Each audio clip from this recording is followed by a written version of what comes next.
Vinnie, good morning. Yeah, good morning, guys. Go Chiefs, right? Making no bones about who the side that you're advocating for this weekend, I suppose. As a Royal, you're obligated to do that. 100%. You share a parking lot with them. The guy who has it worst is our GM, JJ, because he's an Eagles fan, so he just can't escape the Chiefs. I mean, they get to the Super Bowl, they play the Chiefs, and they're probably going to lose. So it's just tough for him as a fan. We'll see what happens. I'm sure I'll be texting him on Sunday. Booing That's him. good. I guess JJ's probably got to keep that, people know, I'm sure, that he's an Eagles fan, but he can't be out there like, rocking the Jalen Hurts jersey. Yeah, there was an article in The Athletic about him being an Eagles fan. So if he was trying to keep that close to the vest, he ruined that with that article. It's good. But we were just visiting during the commercial break. If you had to pick a team to back on opening day of the NFL season, it is not necessarily the Chiefs every year. What is your rooting orientation for football? Yeah, I'm a Jets fan. I don't hide that from anybody. And luckily, they're not exactly very good right now, so they're not really a rival of the Chiefs, so nobody in Kansas City cares. But, hey, hopefully in a few years, maybe we can have a nice little rivalry going on. That'd be nice. And you go back to the Jets. Why? Vinnie Testaverde being the quarterback. I showed you guys during the break. My brother got me a Vinnie Testaverde signed Miami jersey for Christmas this year, so that's going on the wall probably next offseason a little bit. I'm leaving soon, so excellent. That's a next offseason project. Yeah, good stuff. What's the holy grail of like fanboy stuff for you? Like we talked about this earlier. You grew up in Virginia. You live in Nashville now. You got family in northern New Jersey. What are your favorite athletes, teams as a kid? I was a Yankees fan as a kid growing up. It was Yankees, Jets.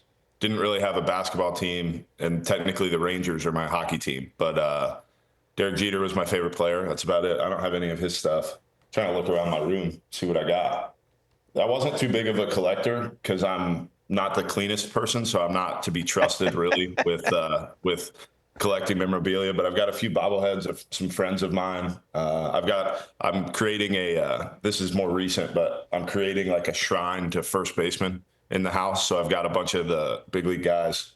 I've got signed bats in a box over there. A lot of this is being kicked to next offseason. This offseason, yeah, I'm a year in advance guy. I like to collect the stuff and then plan how I'm going to put it on the wall. Like the stuff behind me, I had that for like 2 years before I finally got it up there. Hey, so I know you know Rex Hudler, and Hud has some of the best stories about getting bats from guys. One of my favorites was he's on first base and he asked Wade Boggs for a bat. Boggs, he never gave it to him. And so he told him, never mind, I got Rod Carew. Rod Carew won 7 batting titles. I already got a Tony Gwynn bat. And next time he came back to his locker, there was a bat in there. So I'm asking you, you're collecting all these first baseman bats. Have you had anybody kind of pushing back not to give it to you right away, that you have to go back to him again and ask?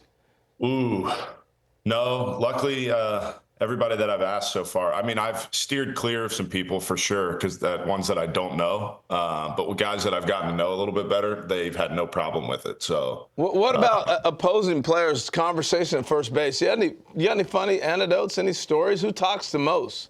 Ooh, there's a ton. Talks the most. I mean, the beautiful thing about playing first base is I get to see everybody when they're happiest. So everybody wants to talk once they get on first. There's more guys that I can remember that don't speak at all. Like Charlie Blackmon, can't get anything out of him at all. DJ LeMahieu, can't get anything out of him. There's like the classic guys that you would think of that just don't speak. Those, I mean, fits right in.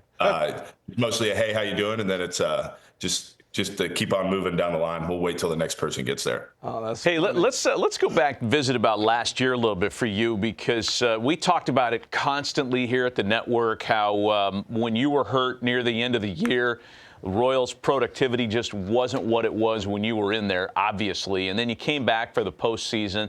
Talk about that grind and that goal that you would set for yourself to come back and play before the calendar flipped over to 2025.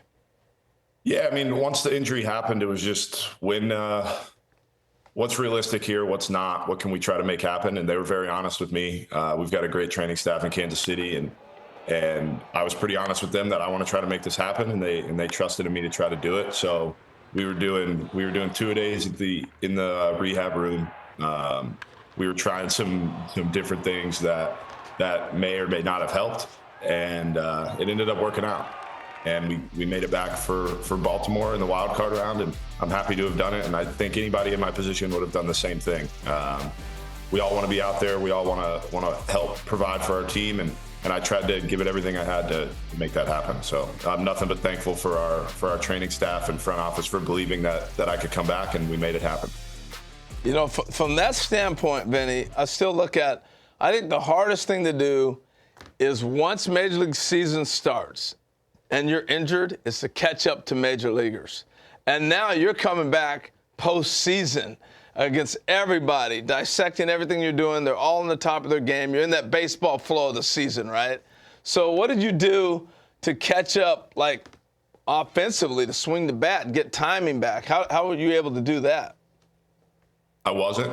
I had one live where I faced Will Smith and Steven Cruz, who were with us in Atlanta. I did that once. And then other than that, I was really limited on the amount of swings I could take because, like, we had so I can show you a pretty good scar. Oh, my. Wow. And so we had it. I used a different bat that I've never used before. I switched to an axe handle bat to get my thumb off the bat. And then we put like a crash pad, so to speak, on the bat to get my thumb more off the bat. And then we taped it to get more pressure off the thumb. And I was only allowed to take like 20, 30 swings a day.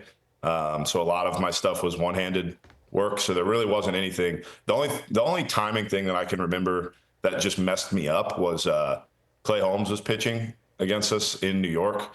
And we had the machine on his like demon sinker, that high angle sinker. Right. And he threw me a four seam, which he had thrown like 1% of all year. And you could see my face after I swing. I'm swinging like straight up to try to match the plane of where he's throwing it. And it just doesn't drop. That was the only real thing that super messed me up, other than some middle fastballs that I just took, but for strike three, which was awesome. But yeah, there wasn't really anything that we could do for timing. It was just, go give it a shot and see what happens. Yeah, no, that was the purpose of it. I knew it had to be a challenge. Matt, you got something? When you were out, I mean, it not only threw the lineup off kilter, but the guy that walks around in the Sasquatch outfit didn't have a gig. Did you console this guy? I mean, when you were in there, he wasn't walking around. Yeah, it's tough.